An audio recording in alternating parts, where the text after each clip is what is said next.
जी हाँ दोस्तों, नमस्कार। जैसा कि आप जानते हैं, आज दिन का सैटरडे है और हम लोग आज के दिन स्पेशली तौर पर करंट अफेयर्स से संबंधित विषयों को लेकर आपके बीच में उपस्थित होते हैं। दोस्तों, मैं बता दूं कि करंट अफेयर्स का मुद्दा जो आपके बीच में पिछले वीक से या कुछ इम्पोर्टेंट जो गुजरा हुआ रहता है, जिसके डिटेल फॉर्म को लेकर हम आपके बीच में आते हैं।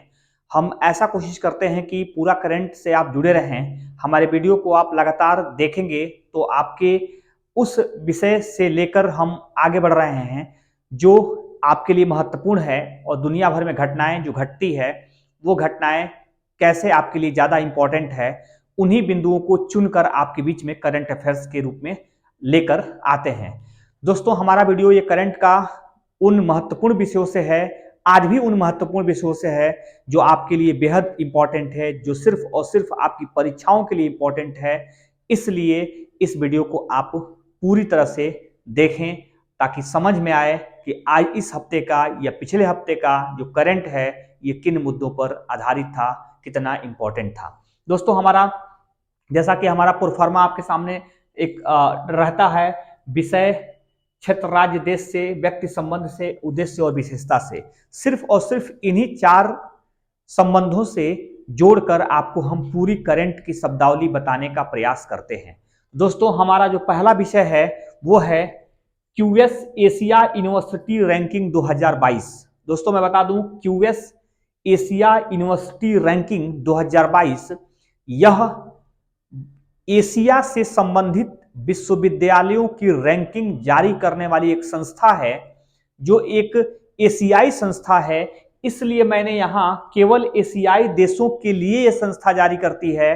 और अब हम देखते हैं कि इस संस्था द्वारा जारी की जाने वाली स्थिति में भारत कहां तक अपनी स्थिति को बनाकर रखा है, या एशिया का वह कौन सा देश है जो अपने विश्वविद्यालय को टॉप नंबर पर पहुंचाया हुआ है।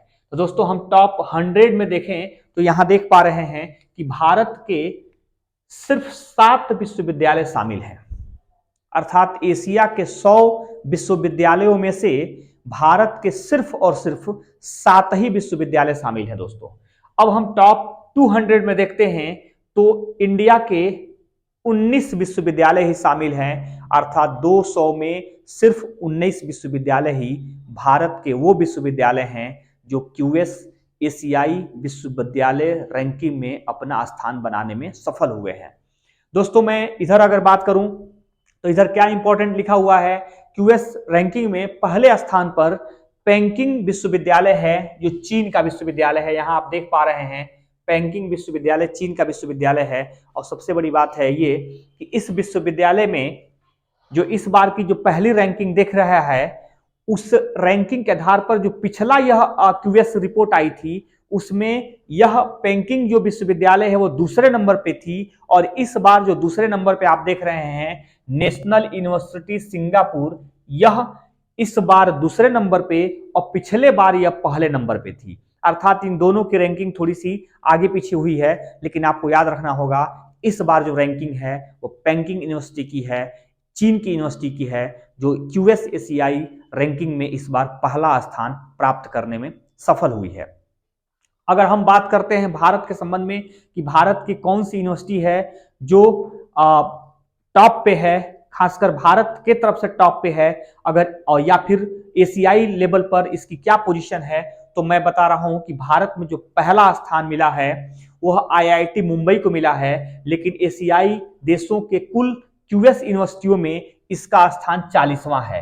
आप देख सकते हैं, आईआईटी मुंबई का भारत की तरफ से सबसे अच्छा रैंकिंग है, और क्यूएस एशियाई विश्वविद्यालय रैंकिंग में कुल विश्वविद्यालयों में इसका 40वां रैंकिंग है। इसी तरह से भारत तरफ से दूसरा सबसे टॉप किसे दिया गया है, तो आईआईटी दिल्ली को दिया गया है, और आईआईटी दिल्ली को 46वें स्थान पर रखा गया है। दोस्तों, यह 46वां 46वां स्थान है जो एशियाई क्यूएस विश्वविद्यालय रैंकिंग में स्थान प्रदान किया गया है। और यही अगर तीसरी रैंकिंग देखा जाए भारत तरफ से, तो आईआईएससी जो बेंगलुरु है, जो साइंस टेक्नोलॉजी की एक विश्वविद्यालय है, उसे 52 अर्थात 52वां स्थान प्राप्त हुआ है। इससे हम ये कह सकते हैं कि भारत में क्यूएस एशियाई रैंकिंग के आधार पर सबसे अच्छा कोई देश है सबसे अच्छा कोई विश्वविद्यालय है तो वह है IIT मुंबई, जिससे 40वां स्थान प्राप्त है और भारत तरफ से सबसे अच्छा स्थान प्राप्त है। दोस्तों आगे हम देखते हैं खेलो इंडिया नेशनल यूनिवर्सिटी गेम 2023। यह स्टार्टिंग में जो है कि पिछले 2 साल से हो रहा है और इस बार का तीसरा संस्करण है इसका, और खेलो इंडिया नेशनल यूनिवर्सिटी गेम है। दोस्तों इस बात पर ज्यादा फोकस कीजिए आप कि यूनिवर्सिटी के खिलाड़ियों द्वारा खेला जाने वाला यह गेम है जो भारत में प्रारंभ हुआ है। और इसकी विशेषता क्या है कि 2023 में अर्थात अगला जो यह गेम है वह उत्तर प्रदेश में होगा। ध्यान रखेंगे, उत्तर प्रदेश में होगा और उत्तर प्रदेश के 4 शहरों को सेलेक्ट किया गया है जहां पे यह गेम कराया जाएगा, जिसमें से एक शहर है नोएडा, दूसरा है लखनऊ, तीसरा है गोरखपुर और चौथा है वाराणसी। अर्थात 4 शहरों को इसमें लिया गया है, जिसमें से पश्चिम से 2 शहर हैं और दक्षिण पूर्व से 2 शहर हैं। अर्थात याद रखेंगे, नोएडा, लखनऊ, गोरखपुर और वाराणसी, इन 4 शहरों को शामिल किया गया है। इसमें देखते हैं दोस्तों कि यह गेम कैसा होता है। इसमें 20 खेलों से संबंधित खिलाड़ी होते हैं, मतलब कुल प्रतिस्पर्धा की संख्या इसमें 20 होती है। लेकिन दोस्तों भारत के इसमें 150 विश्वविद्यालय के खिलाड़ी भाग लेंगे। जो आगे 2023 में होने वाला है उसमें 150 भारत के विश्वविद्यालय के खिलाड़ी भाग लेंगे और इसका तीसरा संस्करण होगा जो उत्तर प्रदेश में 2023 में होगा। और सबसे बड़ी बात है कि इसका पहला संस्करण उड़ीसा में हुआ था और दूसरा संस्करण कर्नाटक में हुआ था, तो ये भी काफी इंपॉर्टेंट है। फिर हम तीसरे क्वेश्चन की तरफ देखते हैं। तीसरा क्वेश्चन है दूसरी बिम्स्टेक कृषि मंत्री स्तरीय बैठक।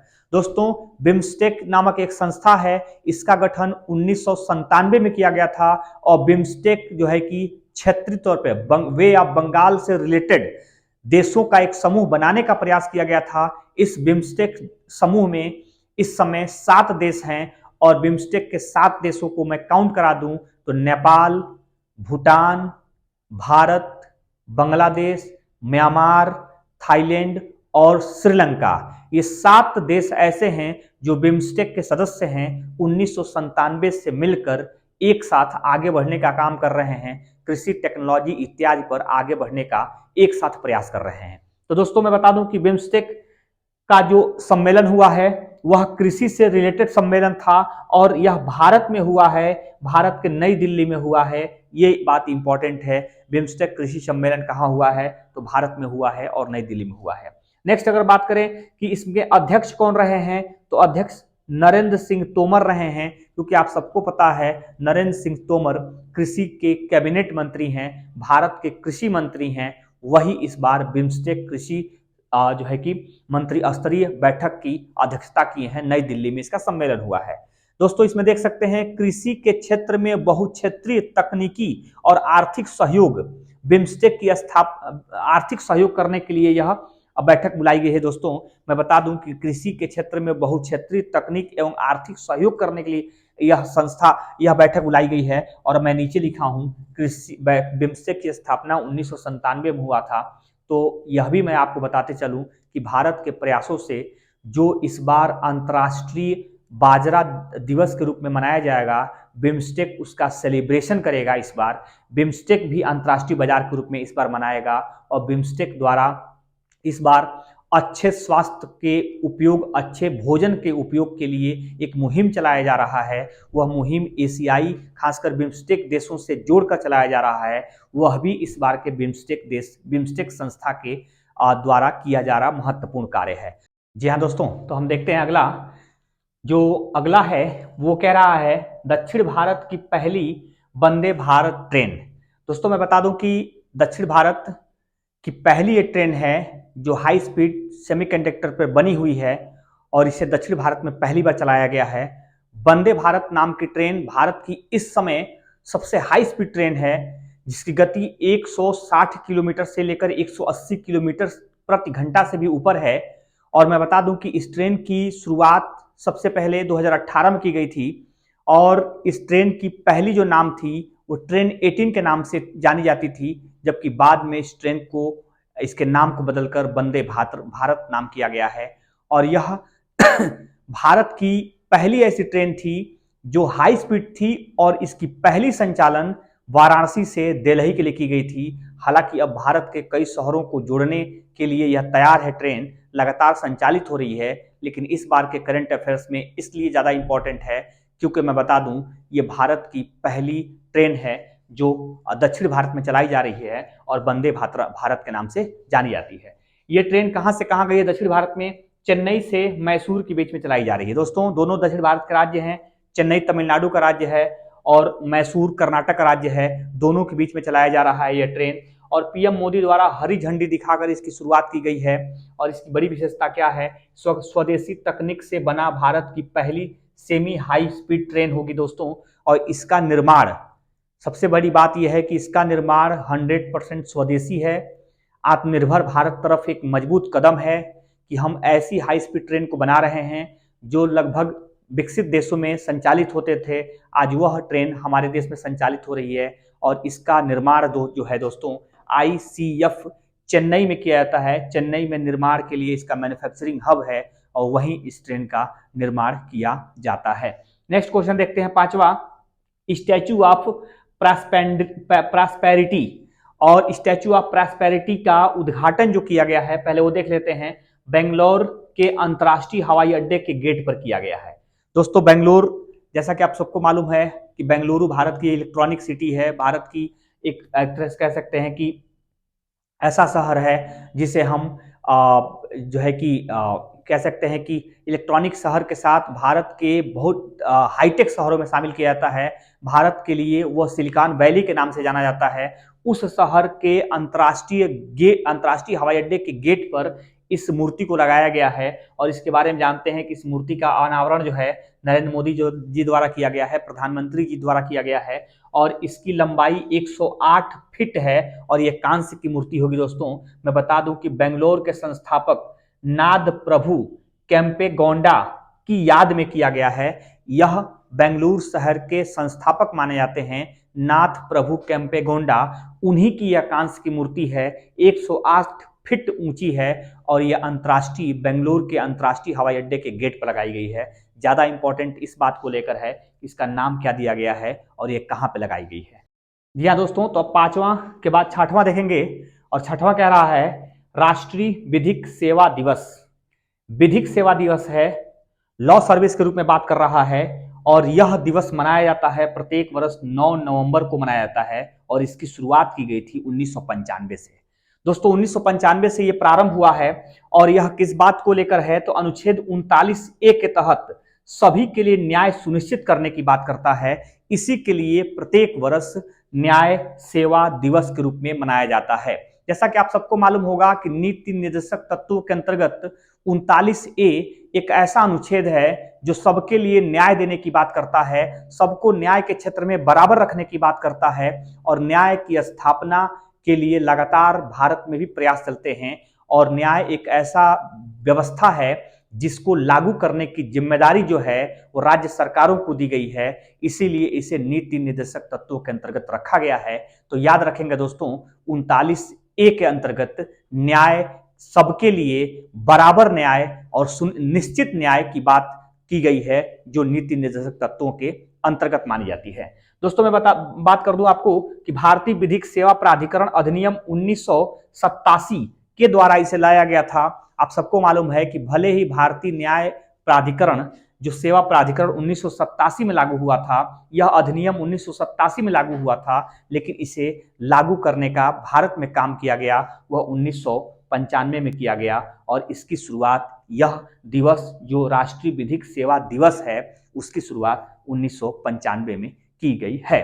दोस्तों, अगला हम देखते हैं सातवां, भारत का पहला सावरेन ग्रीन ब्रांड फ्रेमवर्क की मंजूरी। दोस्तों, ये एक ब्रांड है, यह एक बैंड है, बांड कह सकते हैं दोस्तों, और बांड को जारी करके सरकार पैसा इकट्ठा करने का काम करती है और उसी के अंतर्गत यह काम इस बार किया गया है। भारत का पहला सावरेज ग्रीन बांड की शुरुआत की गई है और यह शुरुआत भारत के लिए परियोजनाओं को और ज्यादा गति देने के लिए, परियोजनाओं में और ज्यादा सहयोग मिल सके, परियोजनाओं के लिए और ज्यादा पैसा इकट्ठा किया जा सके, इसलिए इस बांड को जारी किया गया है। और इस बांड की जारी करने की जो घोषणा थी वह वित्त मंत्री, फाइनेंशियल मिनिस्टर निर्मला सीतारमण द्वारा किया गया था और बजट 2022-23 में किया गया था।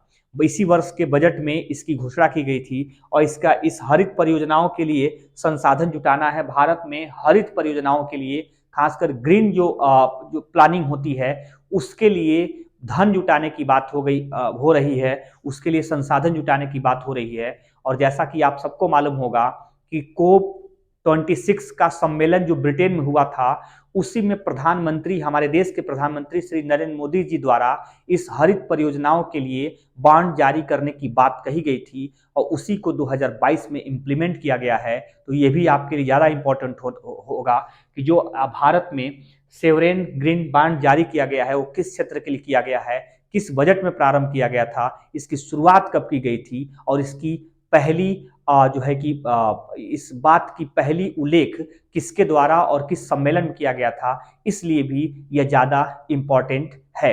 दोस्तों अगला हम देखते हैं। हाँ जी हाँ दोस्तों, हम देखें 8वां, ये कह रहा है 4 स्टार इट राइट स्टेशन प्रमाणन।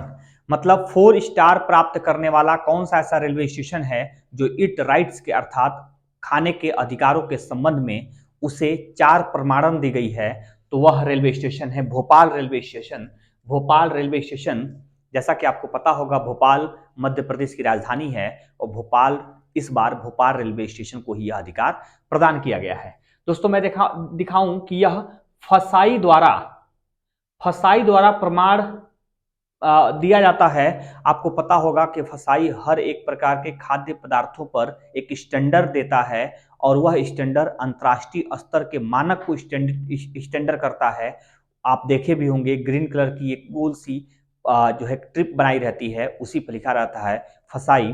तो उसी के अंतर्गत इसमें और भी आपको बता दूं कि फसाई की स्थापना 2006 में की गई थी।